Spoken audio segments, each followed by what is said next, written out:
you could please share this live stream with people, share it, share it with your friends, share it with somebody who, whether they are living with diabetes or not, share it with them. The idea is that you learn what not to do so that you don't develop diabetes. All right. That's what we're trying to. So we're covering every ground. If you've got diabetes, you're welcome. We want to provide the needed education and support. If you've not got diabetes yet, you want to know what to do to prevent it. All right. And right from Dr. Timmy down to pharmacist Adevisi, now we're going to um, a dietitian Bolanle Dada. She was here last year with me. We had it on Twitter Space. It was amazing. Very resourceful um, section she had with us last time. So yes, welcome, Hello, welcome. I'm Hello, Damla. hello. Thank you very much for accepting to do this with me again. Yes, All right, thank so I'm just you. going to put you on the spotlight and then you can go on. Thank you very much. Yes, thank you. Thank you for having me. Hi, guys. Yeah, my name is Bolanle Dada. I'm a registered dietitian and nutritional professional, and I'm very passionate when it comes to health, when it comes to improving nutrition.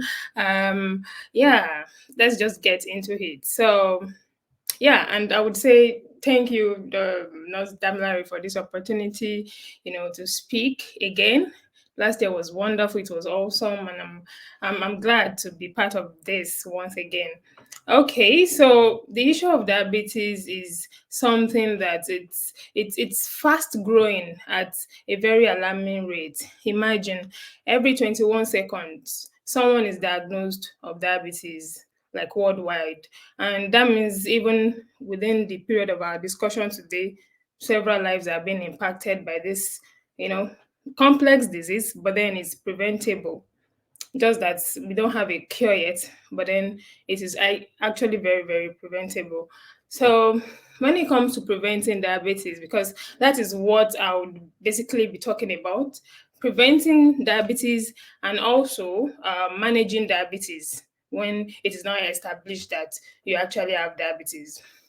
When it comes to preventing diabetes for especially for young people and for everyone, preventing diabetes, especially with diet, because I'll be majoring on diet and lifestyle because they are intertwined, they are really connected, and even because that it's something we do daily. It has to do with our daily choices when it comes to our diet and the way we live our lives. Um, so, talking about high blood sugar in itself, like Dr. Oguntoye has mentioned, it has to do with insulin, and we've been hearing insulin a lot. So insulin is actually the hormone that regulates blood sugar. And when it comes to diabetes now, it means that there is insufficient insulin production. I'm talking about type 2 diabetes now, which we are focusing on because we now know that we have other types, but we're talking about type 2, which is the modifiable one. Insulin resistance is when the body cells are, like resisting the action of insulin to take in glucose that they need for their energy. And that's why even weakness is one of the symptoms of diabetes. So, how do we prevent diabetes? So I'll just touch on the risk factors that are related to diet and lifestyle, which includes obesity. Obesity is a risk factor in the sense that, there's excessive weight gain, maybe due to PCOS, as she has said, maybe due to hypothyroidism or some other hormonal imbalance. And how it happens is that you know the the body is usually resistant when there is obesity, when there is occurrence of obesity. And obesity is actually excessive weight for age. And not only is obesity the real issue here, because to understand obesity, like, there is excessive weight, right, when you check your BMI. But the thing is even that the fat distribution in the body now is equally important. Is equally as important, because someone can even be thin and be I mean having fat distributed in an inappropriate way.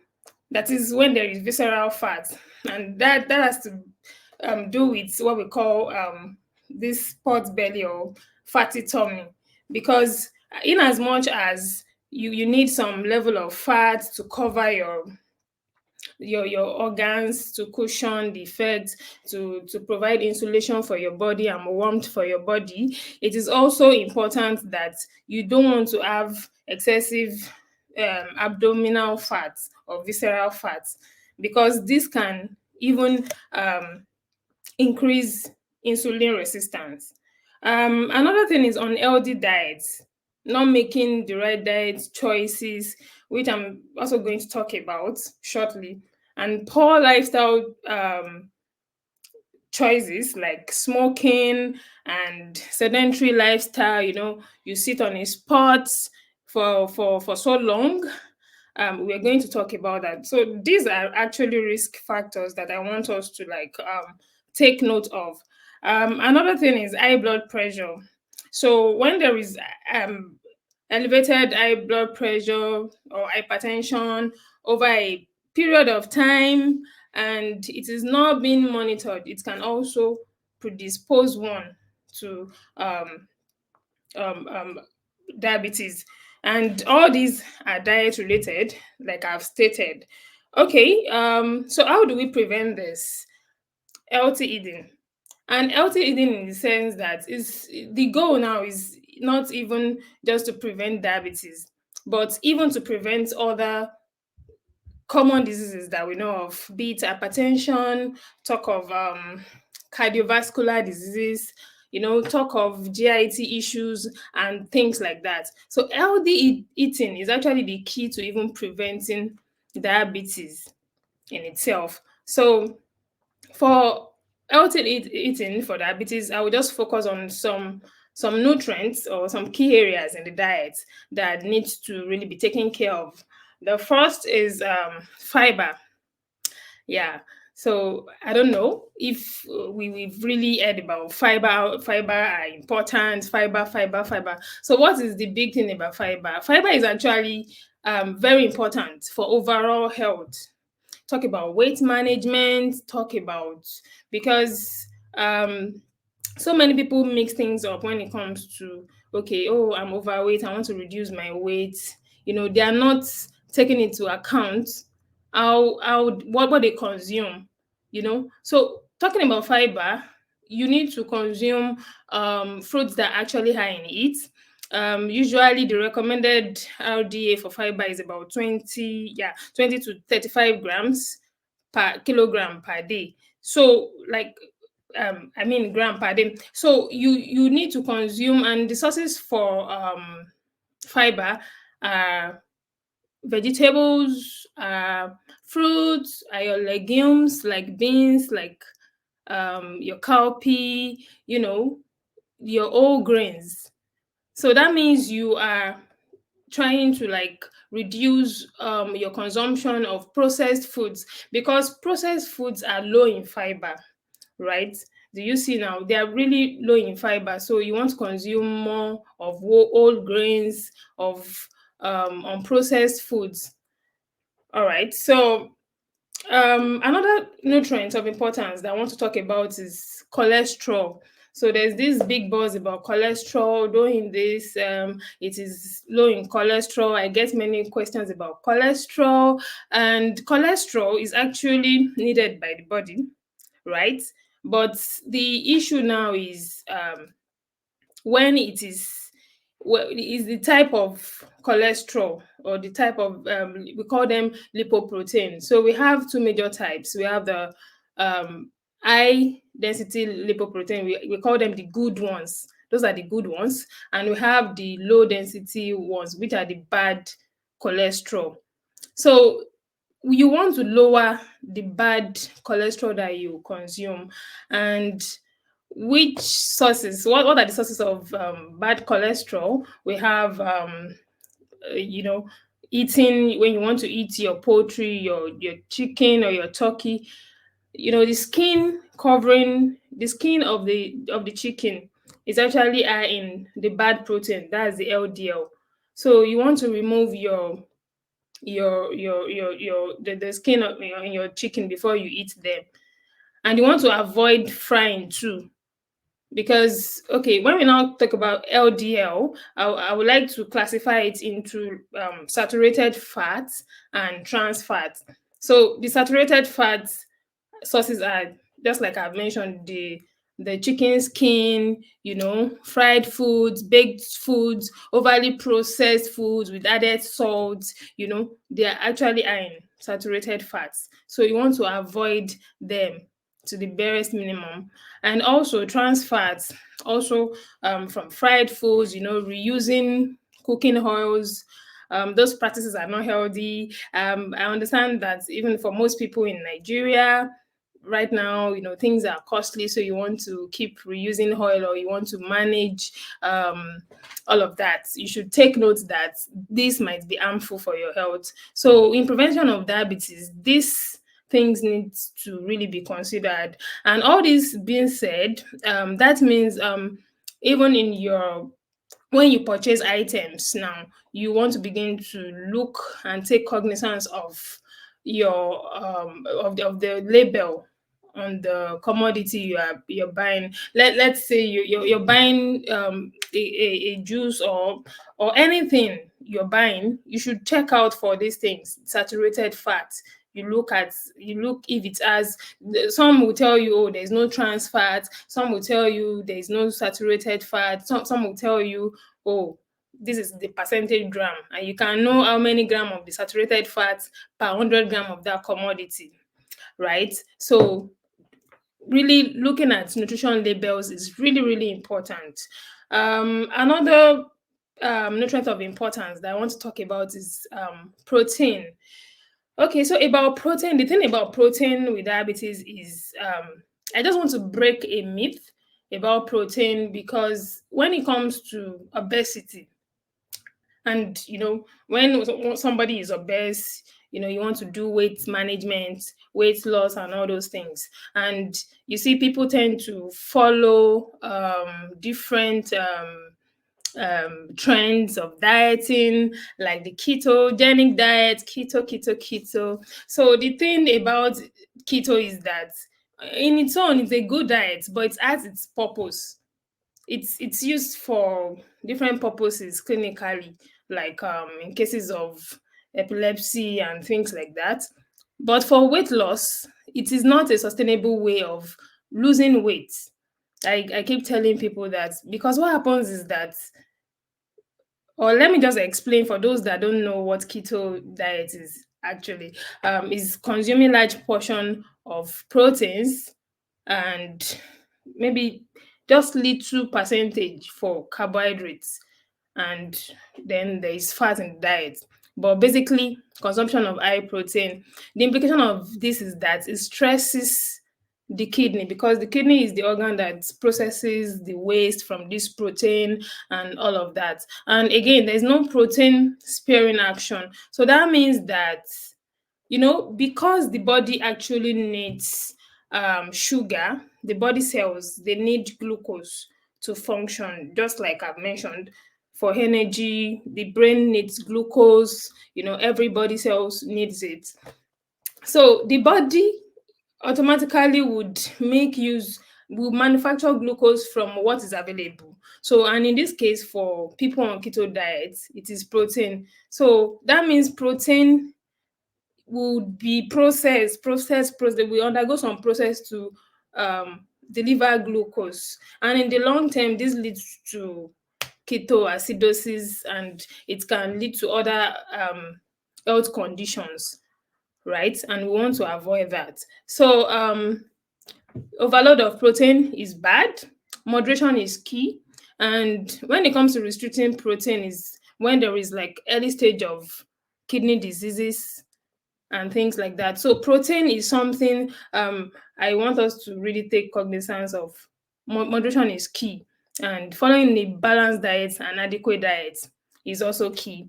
So to know your balanced diet, your adequate diet rather, because there are two different things. So balanced diet is a diet that consists of different classes of food, the six classes of food, your protein, your carbohydrates, your fats, your minerals, your vitamins, and of course water. But when it comes to adequate diet, it's talking about a diet that contains all these nutrients in required amount, personalized for you. So a way to know your protein requirements is to talk to a dietitian if you just want to have an idea. But basically, for protein requirements, it's usually, I think, around 0.8 to 1.2 per kilogram body weight. That's about 60 to 72 grams of protein per day, which we can now convert, for different food products like your meats, your beans, just to make sure you meet up. Anything overload, like in case of ketogenic diet, is a no-no. You shouldn't be done that way. Okay, the very important nutrients that we'll be talking about lastly, like the last but not the least, is carbohydrates. Because when it comes to diabetes or blood sugar, hyperglycemia, people lay emphasis on carbohydrates. They tell you, just like for keto, oh, just eat proteinous foods. Don't eat, in fact, don't eat, eliminate carbohydrates totally from your diet. This is not true. Even for weight loss, everything should be in proportion. You need all your nutrients, you need all the six classes of nutrients across different food groups to function, right, as a healthy human being. So for carbohydrates, focus on um, complex carbohydrates and not simple carbohydrates. So what are complex carbohydrates? Complex carbohydrates are actually um, food sources that are, like, they are starchy, and the idea is that the rate at which they release, because the end product of carbohydrates is glucose.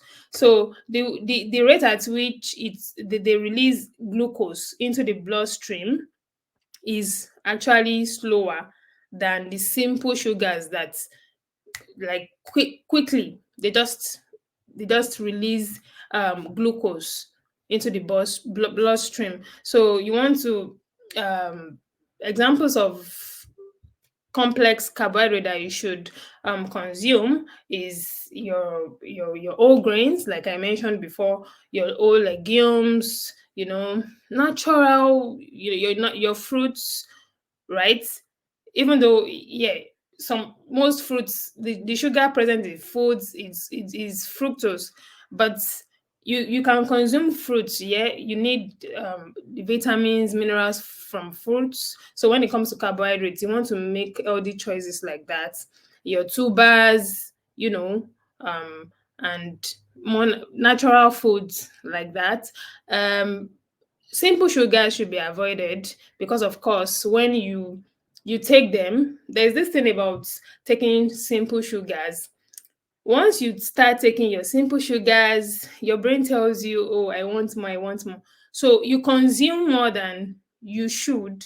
And what happens is that the pancreas is stressed, because the pancreas is that organ in your body that produces insulin to regulate blood sugar. So the pancreas becomes overworked, and that can lead to insulin resistance, just like we've said earlier. So go for more complex sugars, avoid simple sugars as possible, as much as possible. I know it's, I mean, so many of us have what we call the sweet tooth, but is doable. Just like I said, going for fruits, you can make your fruit juice, instead of taking carbonated drinks. Okay, carbonated drinks is another thing that I know so many people struggle with. and they are majorly loaded with lots and loads of simple sugars. So you want to do away with them. So an alternative you can use is actually making your juices, your smoothies, just to substitute, having an healthy substitute. You could use infused water as well. You can make that by slicing some fruits into your water, just to boost the satiety of the water. So also taking water is key.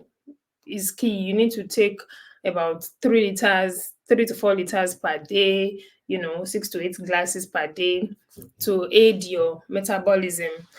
Um, One thing I want to talk about is breastfeeding. As a breastfeeding advocate, I know the impact of breastfeeding. Okay, so breastfeeding is important.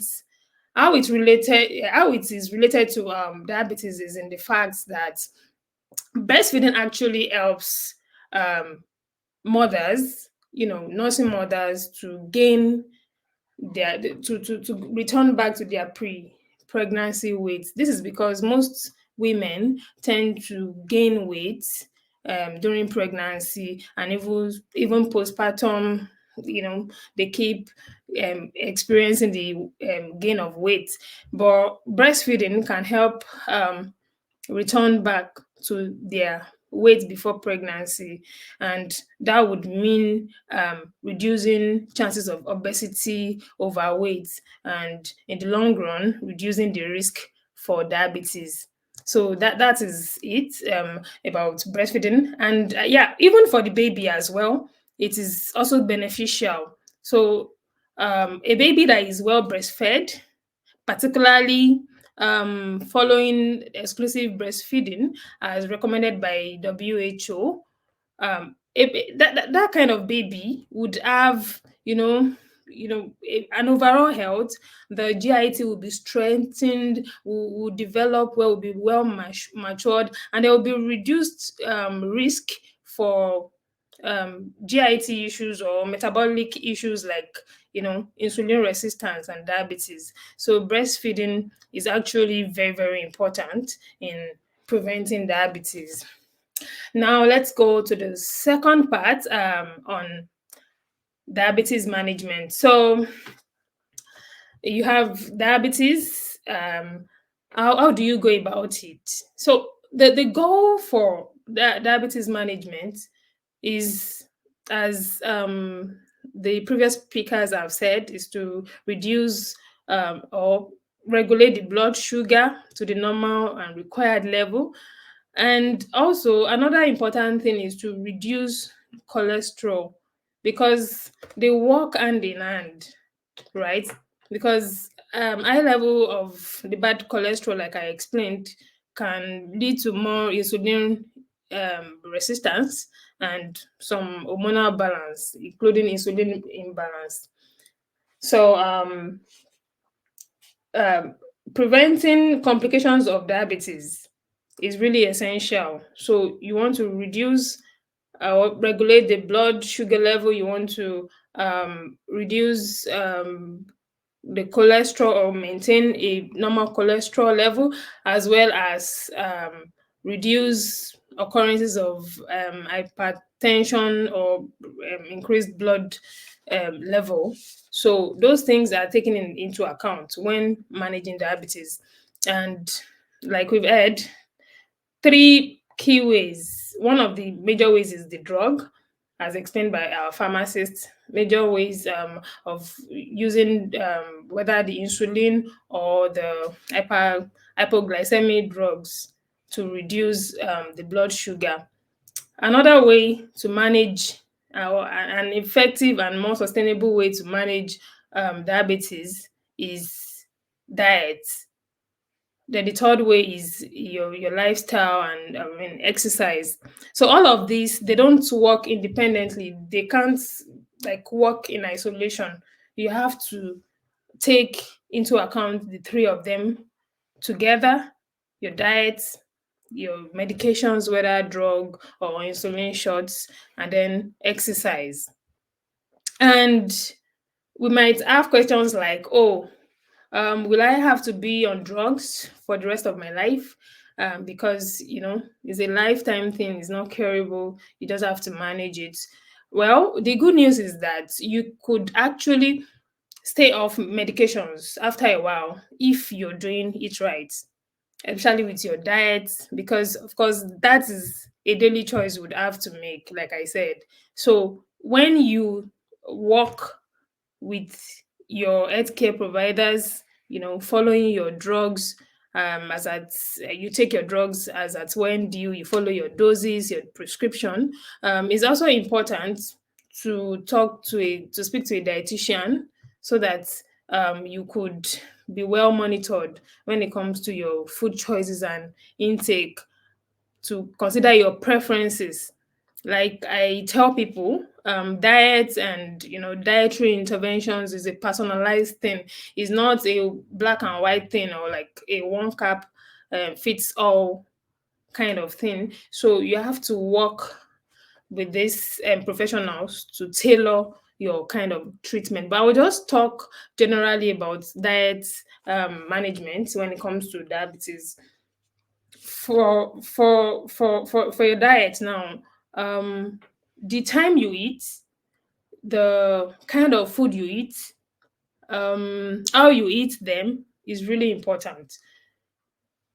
The time you eat now, you want to eat early enough. You don't want to skip meals. And this also, um sorry, I forgot to mention, even when it comes to the preventive part of the discussion, you need to eat at ideal meal times. Like you eat your breakfast uh, very early, like 8, 9. It's called breakfast for a reason. So you've been fasting from the last night and you're breaking your fast. So you have to eat early. Some people eat breakfast late as 11 o'clock in the morning, 12 o'clock in the morning. This is not healthy. You can just grab something in the morning. I mean, if you're not fasting, if you're not performing a spiritual exercise like fasting, you need to eat your breakfast very early. Then your lunch time should come around 1 to 2 p.m. Max like 3 p.m. So you don't want to skip any of these meals because they are all important, right? Um, then your dinner too should be around 6 to 7. And I'm putting timestamps to this, particularly for people with diabetes, because it is actually important. But for everybody, you shouldn't eat your um dinner very late. It is not good. It is not a good practice because it has implications for obesity. It has implications for fat distribution, like I explained. You know, when even when you want to reduce, for women that want flat tummy, it is not advisable that you eat late at night. So eating late at night should be avoided, especially for people with diabetes.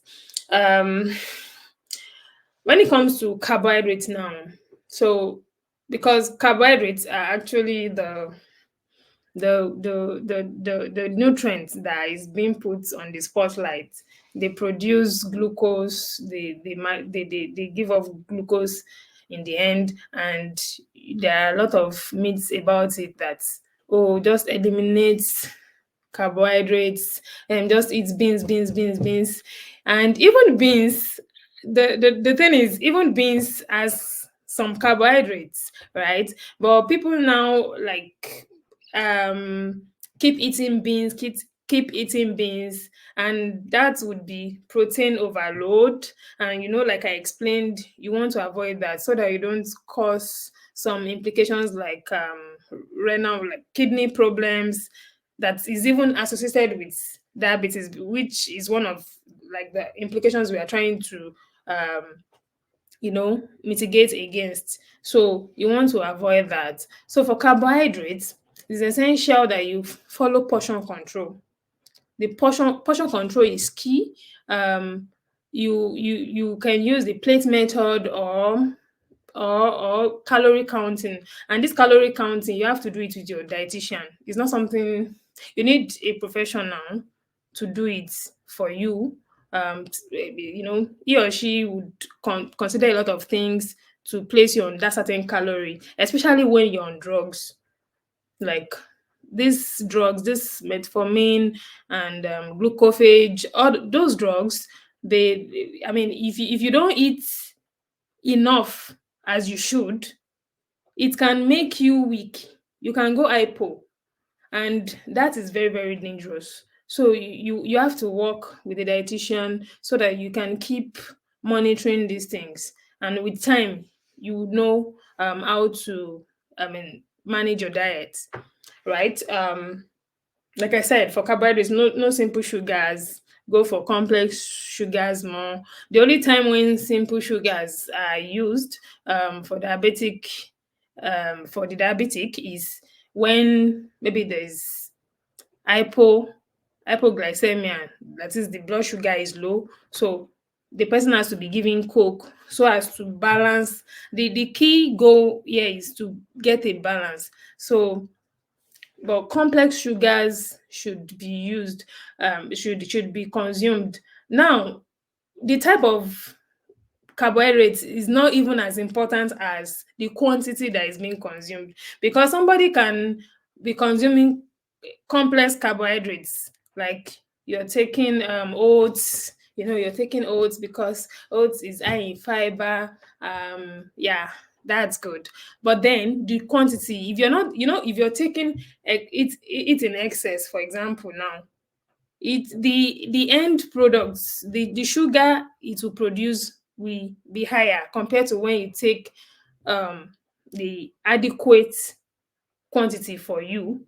So portion control is actually key. The quantity you take is actually key. Yes, the type of the choice you make is important, but then the quantity is key. Also, the the kinds of foods that you eat with your carbohydrates is also important, right? You want to take foods that are high in fiber with your carbohydrates.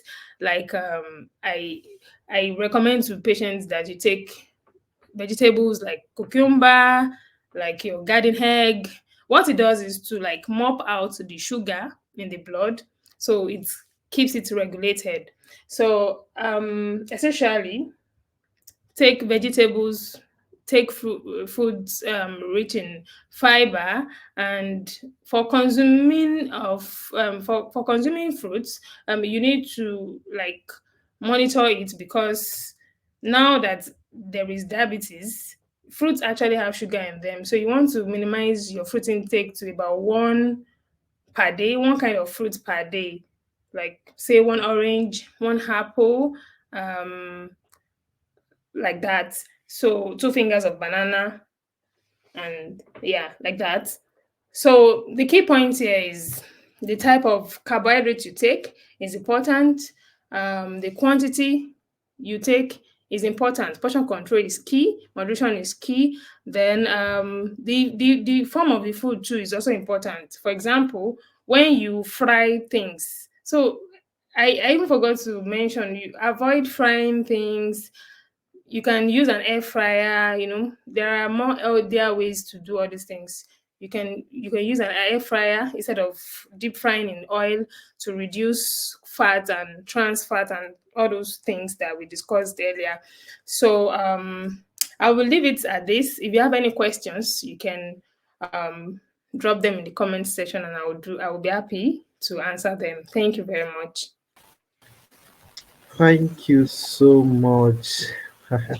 Thank you so much. It's always a lot to give within the short time, and you understand that very well because diet is something that everybody have one question or the other to talk about.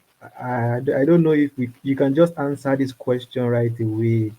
So you might just want to turn on your camera. So someone is asking quickly, do you do, it's on the screen, so do you do personal consultations? I think you do have a platform for that. You can just put that out quickly.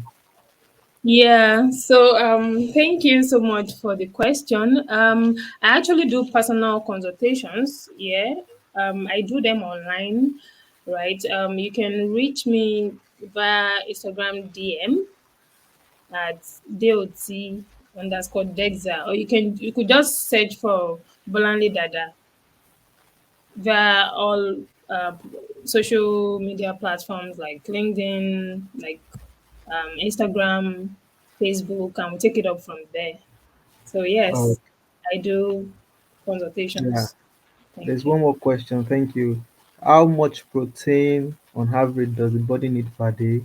I think you mentioned it. Can you?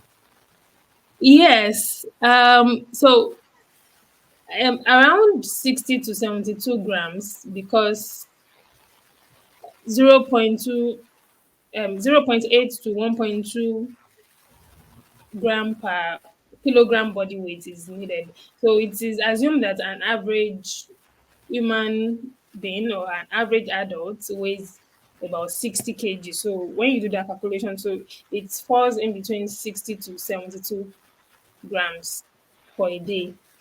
So anything beyond that might be too much. Okay. Okay. Okay. So I was going to just ask if that could be practically said. I mean, do I carry my beans and or what is the protein and put it on the weighing scale? Or how do you do that analysis? Yeah, actually, the way to do that is actually to convert. It might be hard. So we have this food composition tables. The food composition table where you do the household um, exchange, like Okay. in one. It's a mathematical thing. Like in one, let's say in 100 grams of beans, how many gram of protein? Because in that beans, it is not just protein that is there. You Mm, have good fats, you have carbohydrates. Like I said, mm, so many people are surprised to learn that because even me, I've always learned that in beans, I mean, it's just protein, it's a proteinous food. But then we have mm. carbohydrates, so it's just a fraction of the protein that is present in the beans. So it's just calculating to make sure that it now meets up to the 60 to 70 gram per day. Yeah, Okay, so definitely anyone who needs to know more, we need to see a dietitian directly. All exactly. right, thank you so much.